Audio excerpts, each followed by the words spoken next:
കേന്ദ്ര സർക്കാർ കേരളത്തെ അവഗണിക്കുന്നു എന്നുള്ള ആരോപണത്തിന് മറുപടിയുമായി ബി.ജെ.പി. ദേശീയ നിർവാഹക സമിതി അംഗം പി.കെ. കൃഷ്ണദാസ്.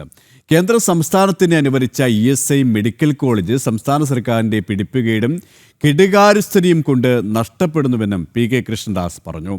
കേരളം ഭരിക്കുന്നത് കഴിവുകെട്ട സർക്കാരാണെന്നും അദ്ദേഹം വ്യക്തമാക്കി. സംസ്ഥാനത്തെ വികസനത്തിനും ക്ഷേമത്തിനുമായി നിരവധി പദ്ധതികൾ കേന്ദ്ര സർക്കാർ അനുവദിക്കുമ്പോഴും നടപ്പാക്കുന്നതിൽ പരാജയപ്പെടുന്ന സംസ്ഥാന സർക്കാരിനെതിരെ വിമർശനവുമായി ബി.ജെ.പി. ദേശീയ നിർവാഹക സമിതി അംഗം പി.കെ. കൃഷ്ണദാസ്. സംസ്ഥാനത്തെ കേന്ദ്രം അവഗണിക്കുന്നുവെന്ന മുഖ്യമന്ത്രിയുടെ ആരോപണത്തിന് അദ്ദേഹം മറുപടി നൽകി. കേന്ദ്രം കൊല്ലത്ത് അനുവദിച്ച CSI മെഡിക്കൽ കോളേജ് സംസ്ഥാന സർക്കാരിന്റെ പിടിപ്പുകേട് കൊണ്ട് നഷ്ടപ്പെട്ടുവെന്ന് പി.കെ. കൃഷ്ണദാസ് പറഞ്ഞു. കേന്ദ്ര സർക്കാർ ESIയുടെ കീഴിൽ കൊല്ലം ആശ്രാമത്ത് ഒരു മെഡിക്കൽ കോളേജ് അനുവദിച്ചിരുന്നു. സംസ്ഥാന സർക്കാരിന്റെ സഹകരണത്തോടു കൂടിയാണ് ഈ മെഡിക്കൽ കോളേജ് നിലവിൽ വരേണ്ടത്. സഹകരണം എന്നുള്ളത് ഒരു എസൻഷ്യാലിറ്റി സർട്ടിഫിക്കറ്റ് ദേശീയ മെഡിക്കൽ മിഷന് നൽകുക മാത്രമാണ് സംസ്ഥാന സർക്കാർ ഇക്കാര്യത്തിൽ ചെയ്യേണ്ടത്. പക്ഷേ കേന്ദ്ര സർക്കാരും ദേശീയ മെഡിക്കൽ മിഷനും ആവർത്തിച്ച് ആവശ്യപ്പെട്ടിട്ടും കൊല്ലത്ത് ആശ്രാമത്ത് സ്ഥാപിക്കാൻ നിശ്ചയിച്ച ESIയുടെ കീഴിലുള്ള മെഡിക്കൽ കോളേജിന് സംസ്ഥാന സർക്കാർ ഇതേവരെ ഈ സർട്ടിഫിക്കറ്റ് കൈമാറിയിട്ടില്ല.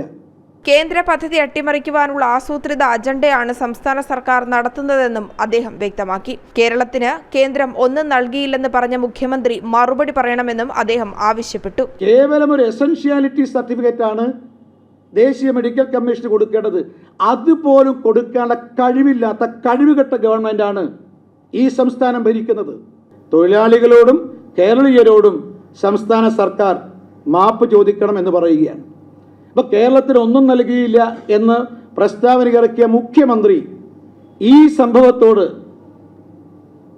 നിലപാട് വ്യക്തമാക്കണമെന്ന് ഭാരതീയ ജനതാ പാർട്ടി ആവശ്യപ്പെടുകയാണ്. LDFനെതിരായി ഉയർന്നുവരുന്ന പ്രതിഷേധങ്ങളെ പ്രതിരോധിക്കാനാണ് UDF ശ്രമിക്കുന്നത്. പ്രതിപക്ഷ നേതാവ് ഇതിനെക്കുറിച്ച് ഒരക്ഷരം സംസാരിച്ചിട്ടില്ലെന്നും പി.കെ. കൃഷ്ണദാസ് പറഞ്ഞു. കേന്ദ്ര പദ്ധതികളോട് സംസ്ഥാന സർക്കാർ അവഗണന കാണിച്ചതിനെതിരെ ബി.ജെ.പി. അതിശക്തമായ പ്രക്ഷോഭം നടത്തുമെന്നും തിരുവനന്തപുരത്ത് നടന്ന വാർത്താ സമ്മേളനത്തിൽ പി.കെ. കൃഷ്ണദാസ് അറിയിച്ചു. ജനം, തിരുവനന്തപുരം.